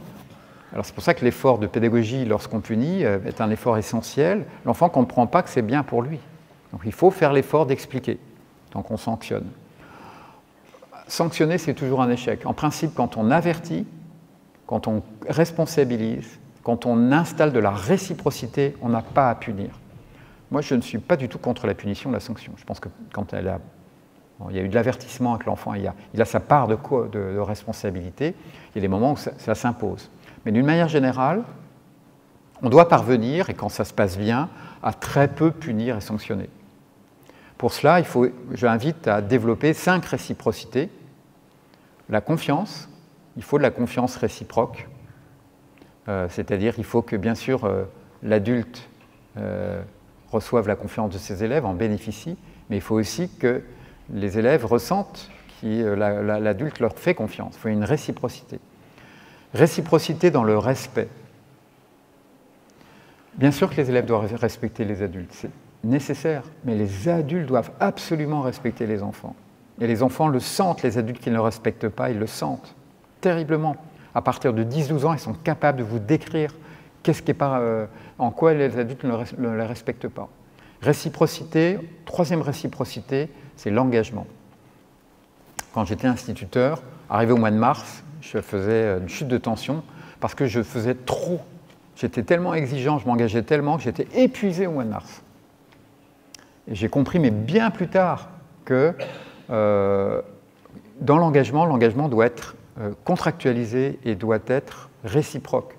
Il y a de la co-responsabilité. L'enfant, il ne peut pas réussir que par l'engagement de l'adulte. Il faut aussi qu'il y mette du sien. C'est valable à la maison et c'est valable aussi à l'école et dans tous les actes où il y a quelque chose à apprendre, à acquérir. L'engagement nécessite d'être une négociation, une contractualisation tranquille. Ce n'est pas quelque chose qu'on impose, c'est quelque chose qu'on discute lorsqu'il y a un manque d'engagement. 4e réciprocité, c'est l'écoute. C'est fondamental, l'écoute. Bien sûr que l'adulte a besoin que l'enfant l'écoute pour pouvoir lui donner des consignes, l'aider, le soutenir. Mais il faut aussi que l'enfant puisse être écouté de l'adulte. Il y a combien d'enfants qui n'ont même pas conscience, ça c'est très surprenant quand j'ai fait pas mal de travaux sur les espaces de parole, beaucoup d'enfants qui n'ont pas conscience de leur besoin d'être écoutés, de leur besoin de dialogue, et le manque d'espace de parole dans l'éducation nationale. Nous manquons d'espace de parole. Ça va beaucoup mieux, il y en a eu beaucoup de créés après la période Covid, mais nous manquons d'espace de parole. Les fameux conseils d'élèves sont très précieux. Alors attention, la bienveillance, ce n'est ni la bientraitance, ce n'est pas tout à fait la même chose, qui est corporelle, ce n'est pas la mansuétude. La bienveillance, ce n'est pas la mansuétude. La mansuétude, vous savez, c'est cette aptitude je l'ai indiqué ici, à pardonner généreusement et en rabattre avec les exigences. J'en rabats avec les exigences. Et elle est là la peur de la bienveillance. Il y a des adultes qui ont peur de la bienveillance, parce qu'ils ont peur qu'on en rabatte avec les exigences. Au contraire, la bienveillance, c'est ce qui permet de faire accepter les exigences. Et effectivement, je préfère qu'on parle d'exigence bienveillante que de bienveillance. Parce que quand on parle d'exigence bienveillante, on sait de quoi on parle. Je te dis ce qu'il faut que tu fasses et je le dis avec détermination, si tu veux pas suivre, etc. Il y a dans la manifestation de l'exigence, je l'ai dit en introduction, la manière dont on le formule a autant d'importance que ce que l'on dit. Et la manière, c'est la bienveillance. Alors, il y a une chercheuse qui s'appelle Gwenola Reto, qui est maître de conférence à l'Université d'Angers, et qui a soutenu une thèse sur la bienveillance en 2018, écrit un bouquin en 2019, dans lequel elle fait une synthèse des grandes expressions de la bienveillance. Il y en a 5 pour elle. Tout d'abord, manifester de l'intérêt. Je vous l'ai dit tout à l'heure, quand on est adulte, qu'on s'intéresse aux enfants, c'est le grand levier de la bienveillance. S'intéresser à ce que vit l'enfant.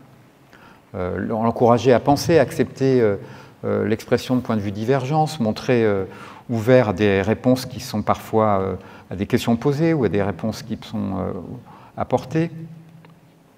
Prendre en compte les besoins fondamentaux, on en a parlé. Manifester son souci vis-à-vis des enfants, montrer qu'on se soucie de l'enfant. Donc ça suppose de l'attention. C'est sans doute un des plus beaux gestes, l'attention à l'autre. Ne pas s'appuyer sur les évaluations normées, ça c'est pour les enseignants, et manifester de la compassion et de la compréhension. Alors c'est très anglo-saxon, ça vient vraiment... Alors, la notion de compassion est peu présente dans le système éducatif français, c'est le souffrir avec. Et en fait, quand on interroge les adolescents, on va se rendre compte que ceux qui sont le plus en souffrance, ils ont besoin de sentir que l'adulte, par moment, souffre avec eux.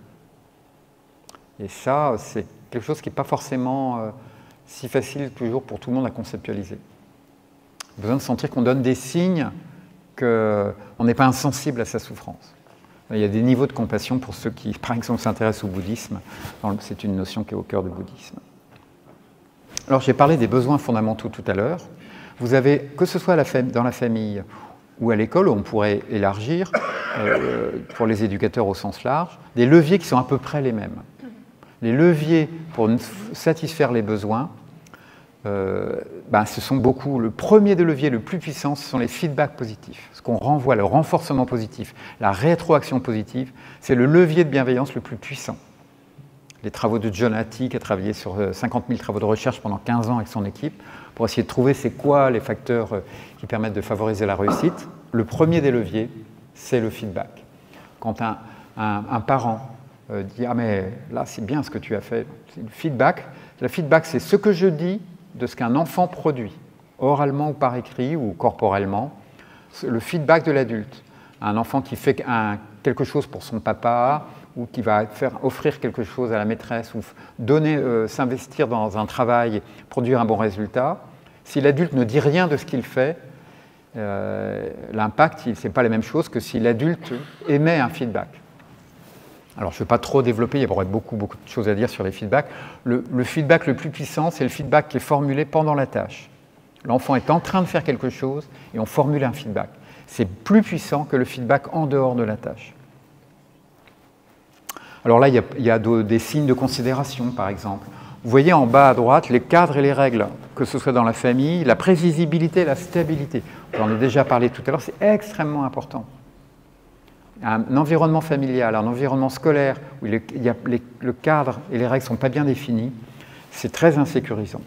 Et donc, quelque part, poser des règles, poser un cadre, ça participe de la bienveillance. Je vous ai mis sur une diapo, à partir de ces besoins fondamentaux que vous voyez, les grands domaines à l'école, mais pas uniquement à l'école, qui favorisent le bien-être. Donc vous voyez, quand les activités ont du sens, quand il y a de l'exigence bienveillante, quand on dédramatise les erreurs, des feedbacks positifs, la manière dont on évalue, ça encourage. Et puis vous avez dans l'encadré vert tout ce qui relève de la relation. Donc dès lors qu'il y a une qualité de relation, un climat sécurisant, qu'on accueille les émotions. Et puis ce qu'on appelle le soutien comportement positif, c'est quelque chose de très particulier. C'est le fait d'arrêter de stigmatiser les comportements qui ne vont pas. À la maison, en classe, constamment pointer ce qui ne va pas, c'est beaucoup moins efficace que valoriser les bons comportements. Ah ben ce matin, tu t'es habillé tout seul, un enfant de 4 ans. Ah, tu as réussi à t'habiller tout seul, ça me fait plaisir. C'est tout. Plutôt que de « Ah, tu veux toujours pas t'habiller, il veut passer bien, on l'habille, mais le matin où il essaie, tu veux pas essayer ce matin ?» Puis à force de valoriser l'enfant, alors on sait, ça a été très bien étudié par Steve Bissonnette, et en classe, ça fonctionne très très bien. Et pareil quand on fait des activités périscolaires. Vous avez le sommeil, on en a parlé, tout ce qui est propreté, sécurité des sanitaires.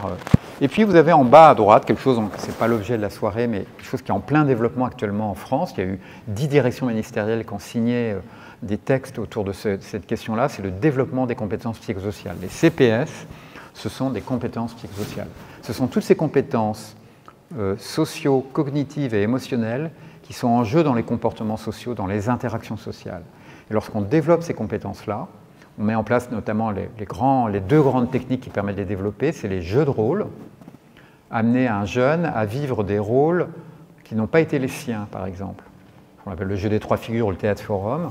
On amène à faire vivre des rôles à des jeunes, par exemple un jeune qui n'arrête pas d'agresser, d'embêter ses camarades. On lui fait jouer un rôle où il va jouer un rôle de victime. Et ça va être l'obliger à développer de l'empathie pour jouer le rôle. Des petits rôles de 5 minutes, et après on discute du rôle et on change les rôles. Et c'est ce type d'activité qui permet notamment de développer les compétences psychosociales. Alors il y en a beaucoup d'autres.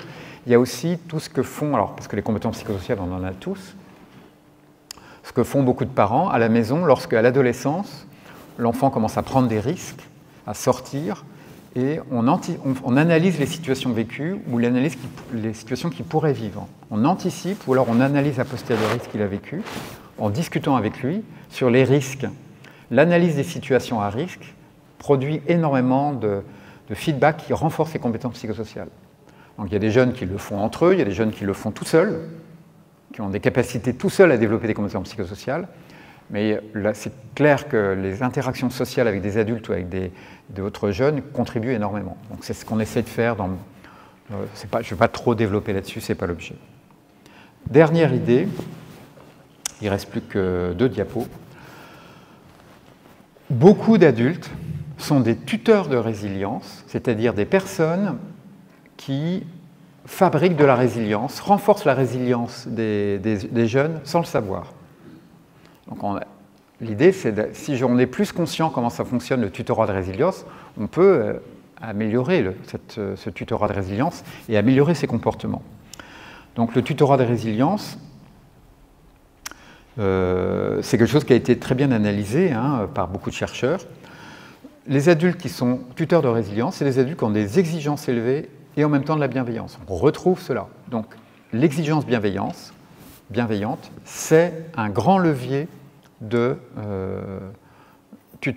résilience. Autre levier de résilience, le fait de connaître, d'aller à la rencontre des enfants, d'apprendre à les connaître et de les aider à se connaître personnellement, s'intéresser à ce qu'ils vivent, les aider à connaître leurs forces, leurs capacités, leur potentialité, les aider à construire des analyses et en tout cas à développer des représentations de ce qu'ils vivent qui soient positives plutôt que systématiquement négatives. Et autour des apprentissages scolaires, c'est un des problèmes, c'est qu'on a tendance toujours à voir ce qui ne va pas.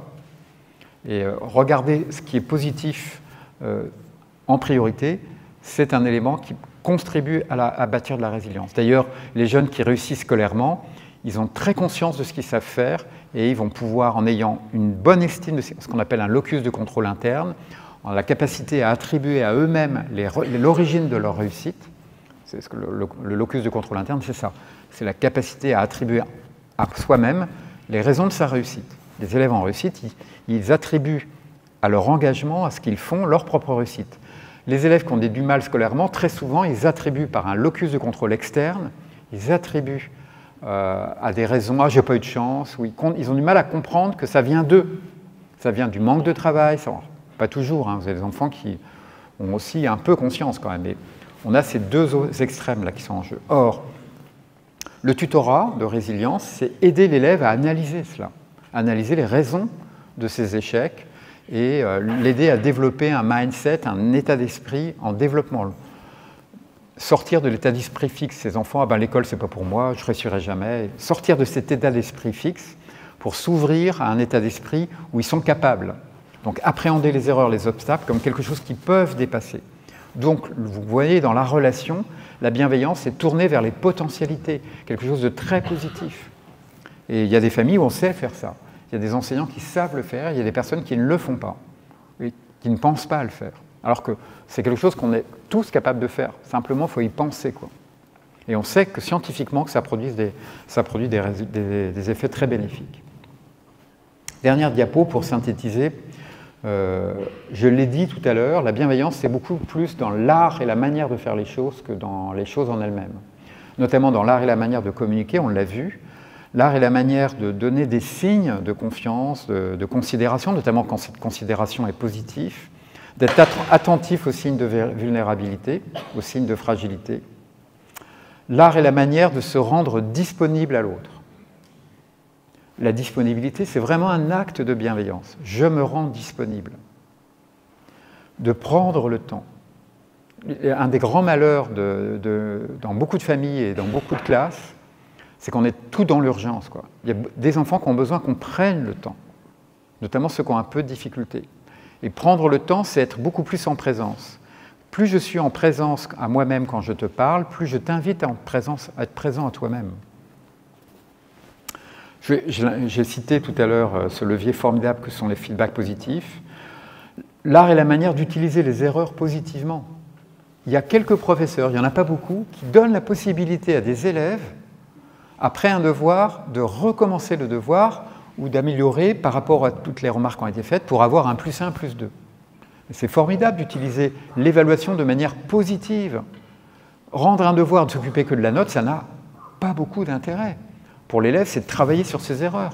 Donc lui dire, ben voilà, si tu retravailles ton devoir à partir des conseils que j'ai donnés ou des erreurs, tu auras +1 ou +2. Ça, c'est un acte vraiment pédagogique très fort. Ne pas juger la personne, on en a parlé, écouter ce qu'il dit, mais aussi ce qu'il ne dit pas.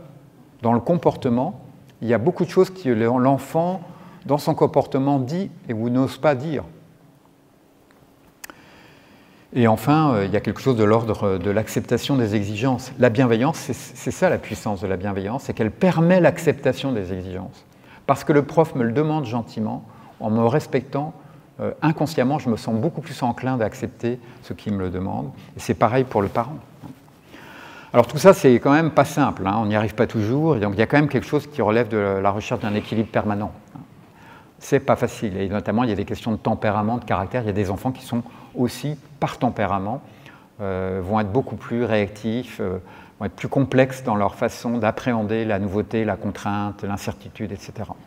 Et ces enfants ont besoin encore plus qu'on respecte ce qu'ils sont, parce que ce sont des enfants qui n'ont pas beaucoup de docilité. Et on en a de plus en plus dans les nouvelles générations. Voilà, merci de votre attention.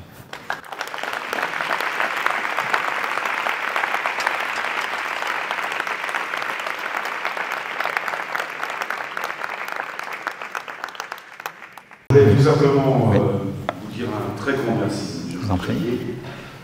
Déjà parce que vous avez été très aimable dans le sens que vous avez défini. Vous avez donné beaucoup d'amour. Et ça, c'est très important. Deuxième point, parce que j'ai eu beaucoup de joie à vous écouter. Donc, vous avez participé à une certaine partie de réalisation de moi. Et ça, c'est rare. Merci. Donc, je suis très sensible. Et puis, parce que je pense que nous allons tous repartir en veillant au bien. Voilà, parce que j'aime bien la définition latine. Veiller au bien. Et lorsqu'on a constamment ça en tête, de veiller au bien dans tous les actes de notre vie quotidienne, je pense que déjà on se réalise, on grandit, on fait grandir les autres. Et tous ici, c'est un peu ce vers quoi nous tendons tous les jours. Et puis, vous remercier tous ici, parce que la salle fait 800 places. Alors on a l'air de ne pas être très nombreux, mais en fait on est nombreux. Et donc merci beaucoup d'avoir été aussi attentifs, parce que certains dans cette salle sont très dissipés généralement, mais alors là, vous les avez captivés. Et donc un grand merci à vous tous. Et puis moi je suis très enthousiaste de pouvoir participer à un projet aussi riche avec votre aide. Et donc voilà, un grand merci. Alors, merci de vos retours et de vos compliments. Vous dire que si vous avez été attentif, c'est parce qu'il y a quelque chose, le sujet vous parle. C'est-à-dire que vous avez les sujets, il est déjà en vous, quoi. C'est-à-dire que ce dont je vous parle a du sens pour vous, et c'est ce qui fait votre attention.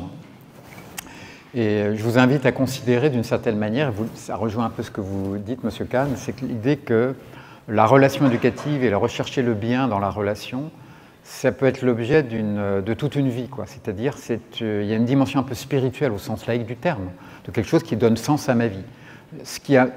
Je me lève le matin pour développer ces idées-là, pour développer ces valeurs de bien, et ça vaut le coup qu'on se lève parce que ça marche. Alors, je travaille avec beaucoup de laboratoires de recherche.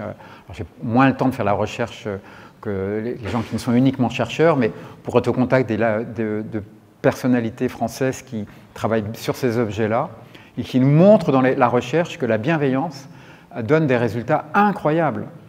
Et je vais simplement vous citer 2 établissements dans lesquels je suis allé en octobre et novembre, dans l'Académie de Lille et de Montpellier, où ce sont des chefs d'établissement qui ont une caractéristique incroyable, c'est de assez bien maîtriser déjà ce sujet, et d'arriver dans des équipes, d'être nommé dans des équipes où c'est des équipes en grande souffrance depuis des années, et d'arriver en quelques mois à inverser à 180 degrés le climat de l'établissement, des adultes et des enfants, justement par un modèle de participation, d'exigence bienveillante, d'authenticité, de dialogue, de leadership partagé, d'horizontalité. Il y a un terme dont je n'ai pas beaucoup parlé, c'est l'horizontalité. Les nouvelles générations, les jeunes, ils ont besoin d'horizontalité. Ils ne supportent plus la verticalité. Et ce n'est pas uniquement les jeunes. Même nous, adultes, on est dans un univers, une époque où les verticalités, elles peuvent parfois être nécessaires, mais on a besoin d'horizontalité, on a besoin de démocratie, on a besoin de faire ensemble. Et en éducation, il y a une règle d'or, c'est quand on a un problème avec des jeunes, eh bien on fait avec eux, horizontalement. On se donne la main et on fait ensemble. On se donne la main, c'est symbolique. On réfléchit et on trouve des solutions ensemble. Et ça marche très très bien, notamment quand on accorde de la valeur à justement ces enfants qui, a priori, ne sont pas des enfants à qui on accorde de la valeur. Et c'est bien au contraire, lorsqu'on va à la rencontre d'eux, qu'on découvre que ce sont des enfants attachants. Et je vous disais, je vais terminer là-dessus, ça peut devenir l'œuvre d'une vie parce qu'on peut se mettre à considérer que toute relation est l'occasion de faire l'expérience du meilleur de qui je suis.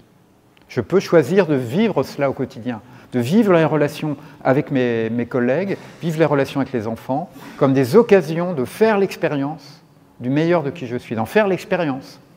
Et vous savez que quand on donne le meilleur de soi, on le reçoit, quoi. C'est-à-dire que c'est quelque chose que... moi, je le vis, me regardez avec vous ce soir. J'essaie de donner le meilleur, vous me le renvoyez par votre attention, par votre considération que je lis dans vos regards. C'est la même chose en classe. C'est la même chose quand vous occupez 3 enfants le soir dans un moment de devoir fait. C'est la même chose quand vous en avez 20 en face de vous. Si vous donnez le meilleur, les élèves vous redonnent par leur attention, par leur considération et par l'attachement qu'ils créent. C'est une réalité. Alors il y a comme cela des choses qui méritent d'être développées dans l'éducation, tout comme par exemple la gratitude, qui est une notion, il y a des notions comme ça qui n'apparaissent pas. Je me tourne vers les inspectrices qui connaissent bien les textes aussi comme moi. On ne voit pas dans nos textes officiels les notions de pardon, les notions de gratitude, alors que la recherche a montré, si on lit un des ouvrages de Rebecca Shankland sur le pouvoir de la gratitude à l'école, Freinet le faisait dans les années 20.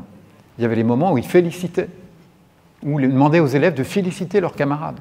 Il n'y a plus d'espace pour ça. Or, la gratitude, c'est un des leviers les plus puissants.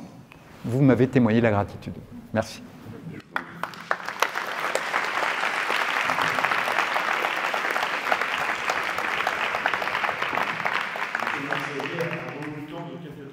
Oui, oui, bien sûr.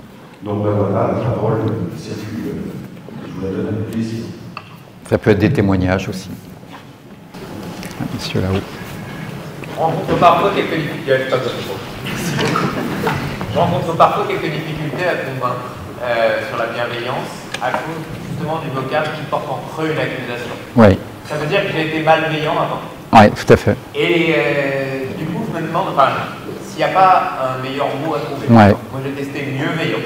Ouais. Des fois, alors moche, et qui a le mérite d'établir cette subtilité et de ne pas porter en creux cette accusation. Est-ce que c'est un obstacle que vous avez rencontré? Oui, oui, tout à fait. Oui, c'est une remarque très importante parce que c'est ce qu'on constate. C'est pour ça d'ailleurs que je pense que peut-être on a beaucoup de sollicitations sur ce sujet-là. Parce qu'effectivement, dès qu'on va dire à un enseignant, on va faire un exposé un peu sur la bienveillance, d'emblée, on va dire alors ça veut dire qu'on est malveillant. Donc il y a effectivement en creux, comme vous le dites très justement, monsieur, c'est très très juste, cette forme d'accusation implicite qui est présente. Et d'où la nécessité, vous voyez, quand on intervient sur ce sujet-là, de prendre des précautions oratoires pour dire qu'il y a plein de moments où les enseignants sont extrêmement bienveillants et ils n'en ont pas forcément conscience et ils n'ont pas eu de formation à la relation. Les métiers de l'éducation, il n'y a pas de formation à la relation. Donc il faut expliquer un certain nombre de choses pour les aider à comprendre un peu plus les subtilités. Mais effectivement, il y a cette difficulté autour de cette notion qui nous poursuit et qui, quelque part, nous freine d'une certaine façon dans le développement d'une notion qui, vous voyez, sur le plan des neurosciences affectives et sociales, se traduit physiologiquement. Donc c'est le défi, hein. Il y a un défi. C'est pour ça que je suis venu, notamment. Mais merci de votre remarque parce qu'elle est extrêmement juste. Ouais. Je voudrais savoir comment faire pour renouer, maintenir le lien avec les élèves qui nous donnent l'impression qu'ils n'en veulent pas. Donc les élèves qui clairement peuvent hurler, dire non sans s'arrêter, fuir, et donc en fait s'échappent à nous. Ouais. Qu'est-ce qu'on peut faire pour les rapprocher? Alors, vous avez employé un mot qui est très beau, c'est le mot lien, hein, qui est au cœur de la relation, hein, qui est la question du lien. Donc ce lien, il faut en général se dire qu'il n'est pas assez ténu, il n'est pas assez construit, et donc il faut le bâtir. Et on bâtit du lien avec de la parole. Et donc pour créer du lien avec des enfants qui n'en veulent pas, qui sont en opposition, alors ils sont très souvent en opposition parce qu'ils ont une histoire par rapport à l'école, par rapport à des enseignants. Et on en a beaucoup d'enfants comme cela, qui nous invitent à être dans un rapport de force. Et ce n'est pas ça dont on veut.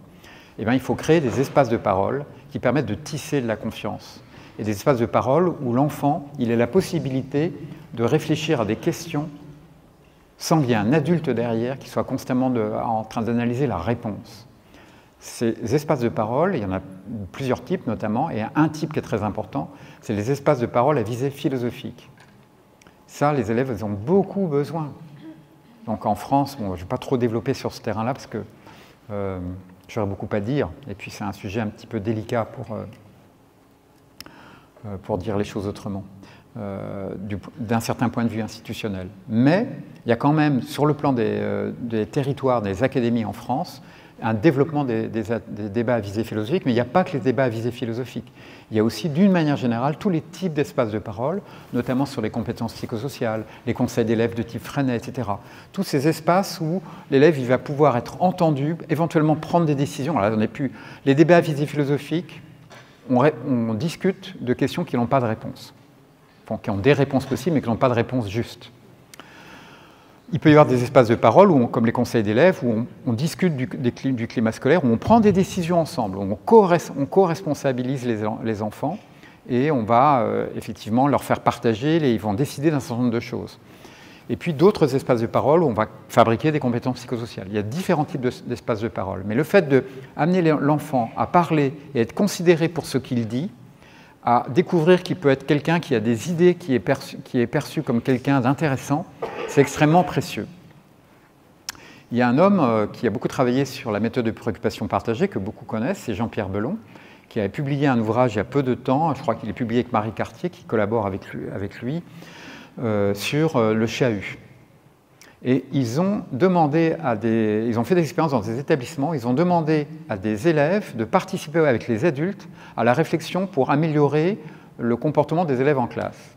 Et ils se sont rendus compte que les élèves qui ont les meilleures idées sont les élèves les plus en difficulté, ceux qui chahutent. Alors ils sont allés vers ces enfants, mais comment ça se fait que vous ayez des idées, vous participiez? Ah ben on ne nous a jamais parlé comme ça, on ne nous a jamais considéré comme ça. Ils ont dit les choses pas comme cela, mais avec leurs propres mots.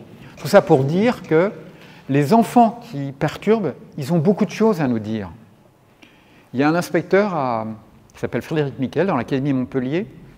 Il a écrit un ouvrage qui s'intitule « Ces élèves qui nous élèvent ». J'ai très souvent dit à mes étudiants, lorsque j'enseignais à l'université, qui est destiné au métier de l'enseignement, vos meilleurs formateurs, ce sont vos élèves. Moi j'ai fait ça pendant des années, à la fin d'un module, alors je faisais avec des étudiants, mais on peut le faire avec des élèves, des collégiens, des lycéens et même des élèves de cycle 3, demandez aux enfants ce qu'ils pensent de votre enseignement.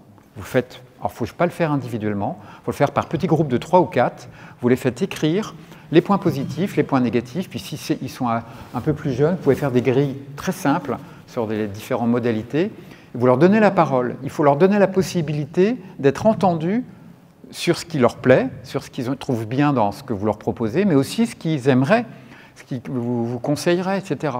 Et là, vous créez une interaction de considération réciproque. Et ces élèves-là qui ne vont pas bien dans leur comportement, ils ont énormément besoin qu'on les considère, qu'on leur accorde du crédit, qu'on les écoute.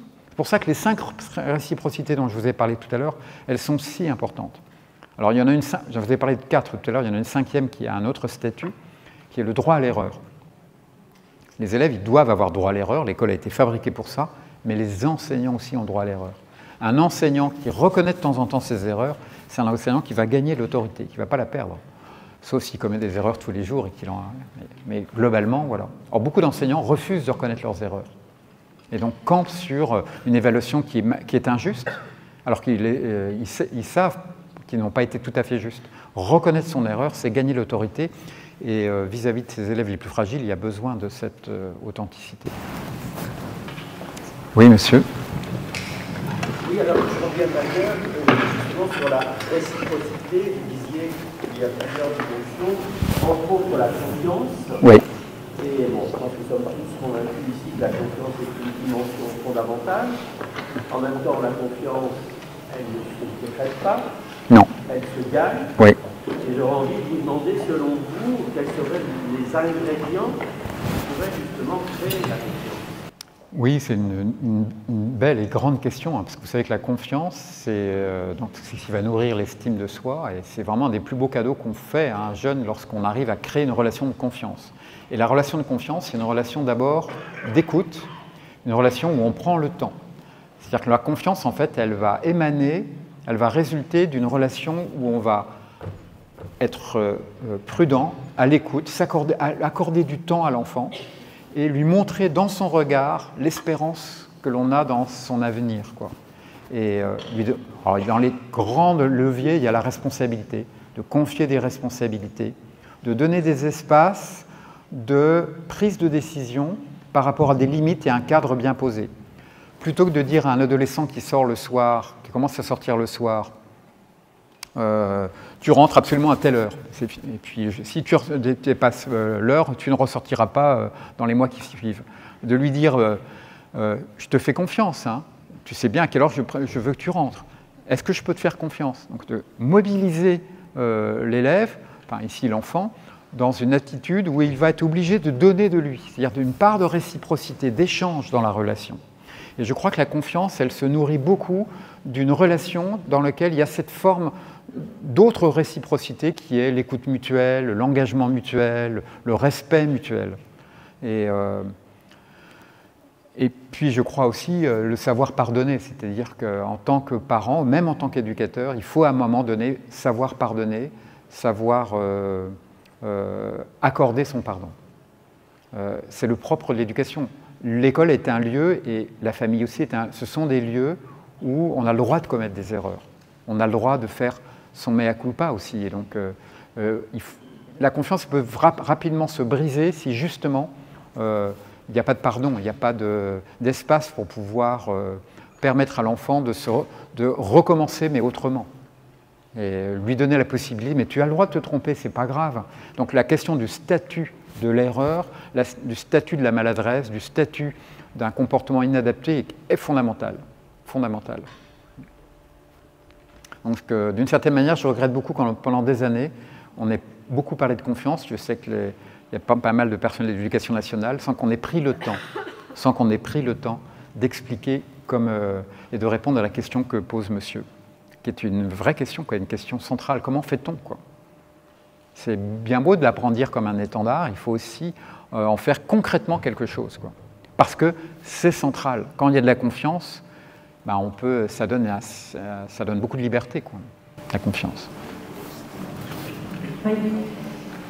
Sarah Bidlowski, je suis médecin psychiatre. Je vous vois. Chef de service du département de psychiatrie de l'enfant et de l'adolescent sur le 13e arrondissement. Je vous remercie beaucoup pour votre conférence.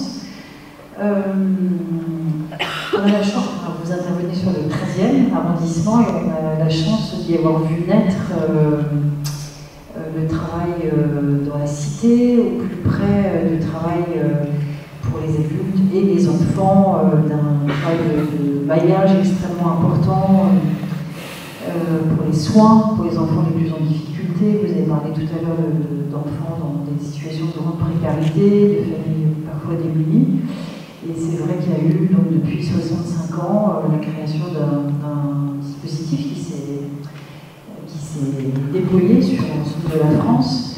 Donc vous avez beaucoup insisté à juste titre sur l'école.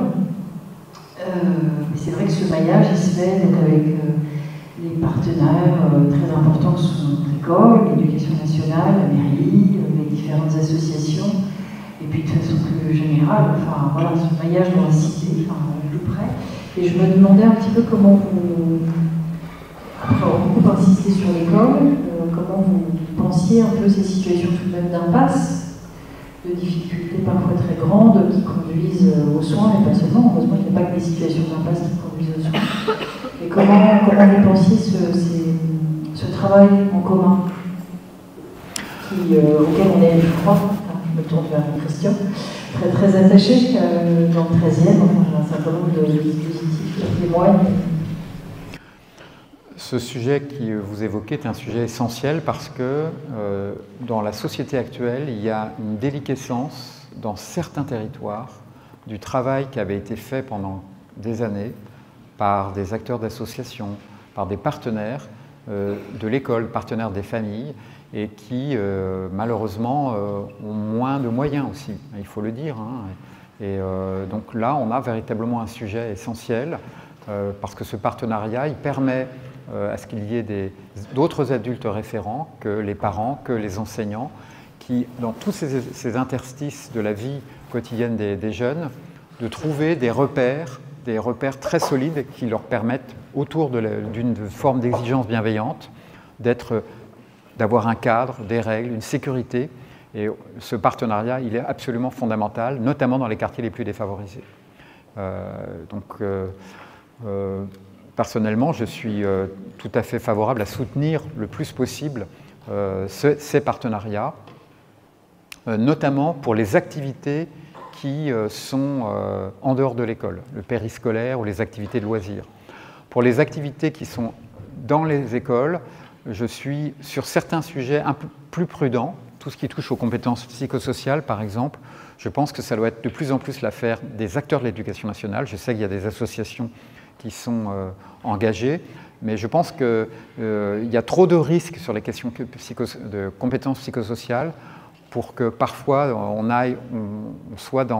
qu'on délègue uniquement à des partenaires extérieurs. Je pense que c'est aux enseignants de les incarner et bien sûr toutes les activités périscolaires, à tous les intervenants d'être sur ce terrain-là aussi.